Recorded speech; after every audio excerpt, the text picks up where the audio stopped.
गांधी मैदान में घर बना लीजिए, सही सही चीज़ है। वो तो अशोक राजपथ में घर बना लीजिए, सही चीज़ है। आप बीच रोड अतिक्रमण कर लीजिएगा तो सही चीज़ है।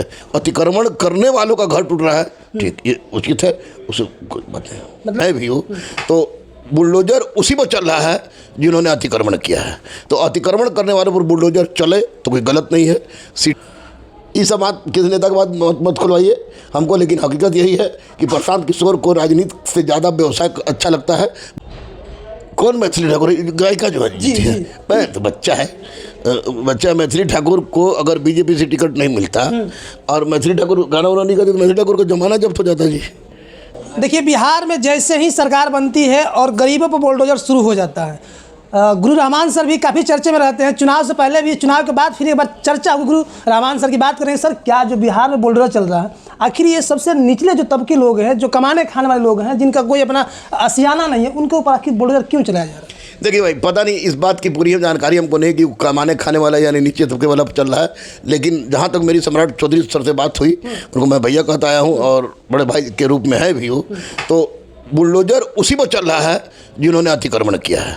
तो अतिक्रमण करने वालों पर बुलडोजर चले तो कोई गलत नहीं है।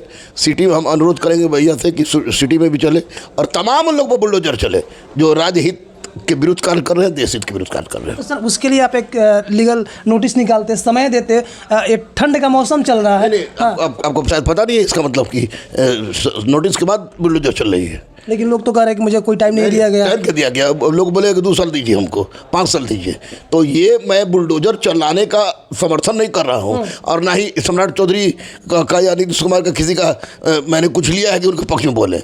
लेकिन अगर गलत चीज़ के लिए गलत लोगों पर बुलडोजर चल रहा है तो सही है। और किसी का घर टूट जाए तो क्या गलत नहीं है?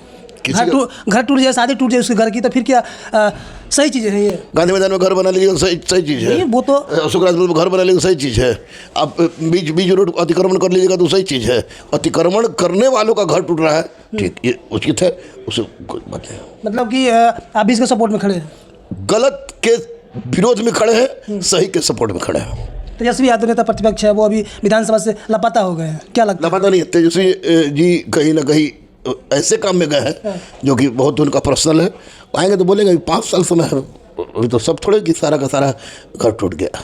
लेकिन ये लोग कह रहे हैं, जो पक्ष वाले कह रहे हैं कि हमारे कोई कंपटीटर नहीं है अभी सदन में बोलने के लिए कि हम लोग क्या क्या बात। ये तो दमता है, ये दमता है। ऐसा नहीं बोलना चाहिए कि कोई बोल दे। कल प्रेम कुमार कभी हम बोल रहे थे कि आप लोग विपक्ष में बैठने के लायक नहीं है।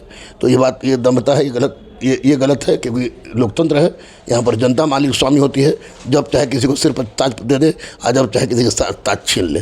तो ये नहीं बोलना चाहिए, इस बात का मैं समर्थन नहीं। मैथिली ठाकुर का कल बयान आया था कि हमारे विपक्ष में कोई बोलने वाला नहीं है, हम लोग को अच्छा नहीं लग रहा है। कौन मैथिली ठाकुर, गायिका जो है जी, जी। मैं तो बच्चा है, बच्चा मैथिली ठाकुर को अगर बीजेपी से टिकट नहीं मिलता और मैथिली ठाकुर गाना वाना नहीं करते तो मैथिली ठाकुर का जमाना जब्त हो जाता जी। मैथिली ठाकुर क्या बोलेंगे, उनको समझ में आता है कुछ हो? तो फिर आखिर तो वो सदन में एक नेता है। नहीं तो मैथिली ठाकुर ये भी तो बोली है कि मैं विपक्ष के विरुद्ध कुछ नहीं बोलूँगी। ये आप नहीं बोल रहे हैं। मैथिली ठाकुर बोली है ना कि मैं विपक्ष के विरुद्ध कुछ नहीं बोलूँगी, कि वो काम प्रवक्ता का बोल रहा। तो ये बात आप बोलिए। और मैथिली ठाकुर जीती है तो वो अच्छी तरह काम करे, उसको जनता ने चुनकर भेजा है, निश्चित रूप से कुछ ना कुछ काम किया होगा। तो क्या लगता है कि आरजेडी का हार का सबसे बड़ा मुद्दा क्या हो सकता है बिहार में? आरजेडी के लोग और वो गंदी भद्दी गालियाँ जो भोजपुरी में रही, तरह तरह की बात, लोग मन में खौफ पैदा कर दिया और खौफ ने सरकार को नहीं बनने दिया। तो इतना कौन सा खौफ पैदा हो गया, मतलब सत्ता आने से पहले लोगों में क्या खौफ हो गया कि वो लोग सरकार गिरा दिए पूरा? आपका जन्म कब है? मेरा 1998। 1998। अब मेरा है 1978। मैं 1978 का हूँ और मैंने कुछ फेज देखा है। उस फेज में किसी की सरकार आती होता तो फेज देखा है, तो लोगों में मन में डर लग गया कि कट्टा सटेबो हो रहे, राजद के माल ही हो रहे, 6 गोली मरबो रहे। तो ये सब तो निश्चित रूप से लोगों के मन में डर होगा। हर लोग चाहता है कि उसकी बेटी बहन सुरक्षित रहे, हर लोग चाहता है कि वो सुरक्षित रहे। तो इस आधार पर किस तरह का बात सामने आई कि लोगों के दिलो दिमाग में भर गया डर, और इसी डर का परिणाम था कि पढ़ना पड़ा। अच्छा, जिस तरीके के बिहार में एक स्कीम चलाया गया कि जितनी भी जीविकाएँ हैं उनको 10-10 हज़ार रुपया दिया जाएगा, आखिर ये स्कीम चुनाव से 10 दिन 20 दिन पहले क्यों आता? देखिए, 10,000 रुपया पहले से देने की बात की गई थी और चुनाव के पहले भी दिया गया था। और ये जो दिया गया है तो निश्चित रूप से महिलाओं के लिए तो नीतीश जी बहुत काम किए हैं। अगर हम बोले कि महिलाओं के लिए जदयू ने या नीतीश कुमार ने गलत काम किया है तो ये गलत होगा। अब ये इस पर काम है इलेक्शन कमीशन का कि वो अब अपनी आवाज़ उठाए, रोकने का प्रयास करती है इलेक्शन कमीशन। इलेक्शन कमीशन भी मौन थी तो ये अलग बात है, लेकिन ये 10,000 रुपया की जो बात है ये भी प्रभाव डाला है। पेंशन 1100 रुपया करना ये भी प्रभाव डाला है। तो ये सब प्रभाव डाला है, लेकिन ये काम हम लोग का नहीं है, ये काम इलेक्शन कमीशन का है जिसको रोकना चाहिए था। तो क्या इलेक्शन कमीशन निष्पक्ष काम कर रही है? फिर 100% निष्पक्ष काम करिए, दबाव में काम नहीं कर दिया। सरकार जिसकी रहती है केंद्र में उसका दबाव में कुछ लोग रहता है, लेकिन इलेक्शन कमीशन के नज़र में अगर गलत होता ये तो निश्चित रूप से इस पर रोक लगती। ये तो बहुत दिन पहले तो घोषणा की थे नीतीश कुमार। SIR पर भी कुछ मामला हुआ था, राहुल गांधी ने पूरा काला चिट्ठा खोल दिया था, पूरा एकदम डायरी लेके गए थे वहाँ सदन में, फिर भी उन पर ऊपर कुछ नहीं हुआ कि भाई ये गलत हो रहा है, सही हो रहा है। फिर वही हाल चल रहा है, अभी बंगाल में चल रहा है। SIR 110% सही है, मैं बोल रहा हूँ 110% सही है। कैसे? मैं मर जाऊँ उसके बावजूद भी मेरा इलेक्शन में नाम रहे, वोटर ID कार्ड रहे, ये कहाँ का इंसाफ है? एक आदमी का 3 जगह वोटर ID कार्ड बनता है, गलत है। एक आदमी का 3 आदमी को गलत है, उसको कटवाना चाहिए। वहीं तो राहुल गांधी दिखा रहे थे सबको। क्या राहुल गांधी दिखा रहे थे कि भाई एक आदमी का 3 जगह वोटर ID कार्ड है, ये इसको सही करिए। वो भी सही हो रहा है, सर्च के माध्यम से सब सही हो जाएगा। लेकिन जितना SC/ST का नाम कट गया, OBC का नाम कट गया, तो क्या लगता है कि ये सही था फिर गलत? SC/ST और OBC का नाम कट गया तो जनसंख्या किसकी ज़्यादा है? OBC SC/ST की। ये बात बिल्कुल उसी का नाम कटा है जो वोट में के दिन नहीं थे, जहाँ BLO जो जा रहा था, जो लोग नहीं भेंट हो रहे थे, खोजा जा रहा था, नहीं मिल रहा था। अब देखिए मेरा आपको एनी बेसेंट में रमना रोड में, मैं रमना रोड में रहता था, तो रमना रोड में जब मैं रहता था तो वहाँ पर BLO गई। अब BLO गई, वहाँ पूछी गई कौन है मत्तुर रहमान खान, कौन है मत्तुर रहमान खान, किसी ने नहीं बताया। अब किसी ने नहीं बताया तो मेरा नाम कट गया। बाद में हमको अपना एप्लीकेशन जाकर देना पड़ा, तब मेरा नाम जुटा उसमें, तो आपका भी नाम कट गया। तो हाँ, तो मेरा कट गया तो थोड़े टेंशन में हमको तो ये थोड़े की जानबूझ के काटा गया। BLO गई थी, BLO को नहीं पता चला मेरे बारे में, तब नाम कटा। मैंने अपना कागज़ दिया तो उसमें सुधर गया मेरा।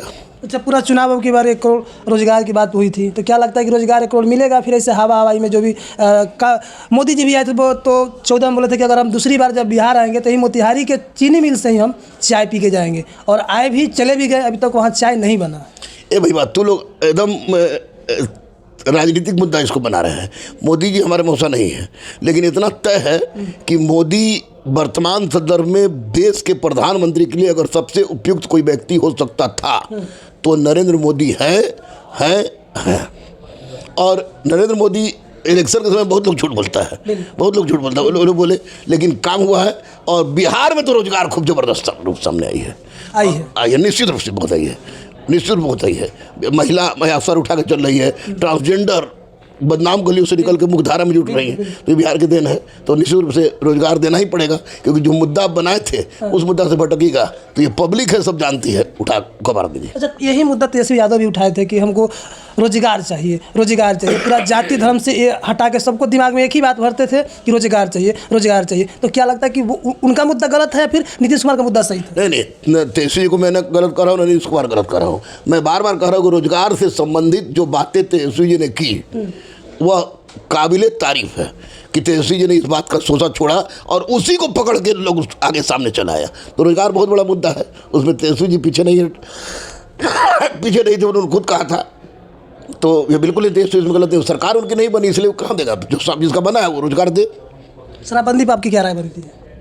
ये नीतीश कुमार के सारे फैसलों में वन ऑफ द बेस्ट फैसला है कि शराबबंदी हुई है। शराबबंदी होनी चाहिए थी, शराबबंदी बहुत अच्छी कदम है। अभी भी लोग ब्लैक लेके पी रहे हैं, पटना में होम डिलीवरी होता है शराब। और 302 को समझ रहे हैं, 101 हो गया है जिसका BNS में हत्या बना है ना, हत्या के विरुद्ध कानून, मर्डर हो रहा है कि नहीं हो रहा है? तो लोग चोरी छुपे गो खाने के लिए तैयार रहे, तो उसके लिए नीतीश जी क्या करेंगे और सम्राट चौधरी क्या करेंगे? अच्छा, एक तरफ जहाँ नीतीश कुमार जी शराबबंदी को सपोर्ट करे हैं, रहमान सर शराबबंदी को सपोर्ट करें, और वहीं एक नेता आते हैं प्रशांत किशोर, कहते हैं कि हम एक कलम में जिस दिन सरकार बनी उसके अगले दिन हम शराब चालू कर देंगे। तो शराब चालू करने का फ़ायदा क्या हो सकता है? प्रशांत किशोर पी के देखा में शराब, पी के देखा में शराबबंदी का तू को फायदा गिनवा है।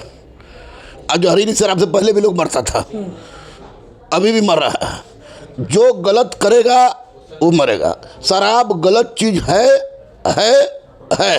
शराबबंदी सही चीज़ है। प्रशांत किशोर डगरा पके बैगन है, कभी कुछ बोलते रहते हैं। प्रशांत किशोर मतलब डगरा पका बैगन, उन्होंने ही बिहार में मुद्दा लाया रोजगार का, उन्होंने ही फैक्ट्री का मुद्दा लाया, तो फिर डगरा का बैगन कैसे बता रहे हैं आप? अरे प्रशांत किशोर बोले थे कि अगर ये इनको नीतीश को 25 से ज़्यादा सीट आ जाएगा तो मैं राजनीति छोड़ दूंगा। कहाँ गया? कहीं नहीं छोड़ा राजनीति, 85 सीट चलाया। तो छोड़ तो दिए राजनीति, तब लोगों से डोनेशन मांग रहे हैं कि 1000 रुपये हमको दीजिए। क्या है? हीरोइन है, उनका चेहरा देख के डोनेशन आदमी दे। क्यों दे डोनेशन? दिल्ली वाला घर छोड़ के बाकी सब डोनेट कर दिए हैं। तो दिल्ली वाला घर कहाँ से उनके पास आया?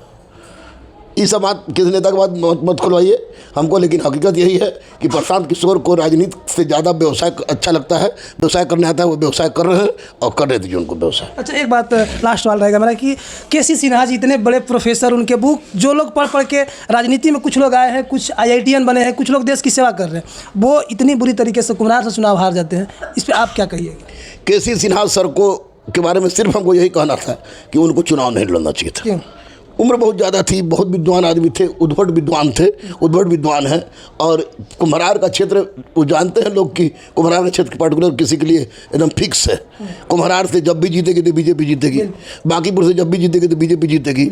आपको दिग्घा में लाख चिल्लाए लोग बीजेपी ही जीती है, और सबसे ज़्यादा मत से जीते संजू चौरसिया। तो ये उनको नहीं करना। अगर खड़ा ही होना था, अगर इतना ही ये थी खड़ा हो, तो बीजेपी से खड़ा होते 100% जीतते। विपिन सर खड़े थे। हाँ, विपिन बच्चा है अभी, उसके लिए तो पूरा अभी दुनिया बाकी है। विपिन बच्चा, विपिन लड़ा, खेल में लड़ गया, 7,000 वोट ले आए ना भाई, तो 7,000 निर्दलीय। बाकी लोग तो अपने अपने कैरियर पॉलिटिक्स में आके आजमा लिए हैं। रहमान सर कब आजमा रहे हैं? 19 में लोकसभा चुनाव लड़बो भाई, वहाँ हम लड़ेंगे, जीतेंगे, मंत्री बनेंगे, कबारेंगे, गलत को कबारेंगे। कॉन्फिडेंस कह रहे हैं सर? 2000% बहुत सामने खड़ा है, उनके सामने कह रहा है।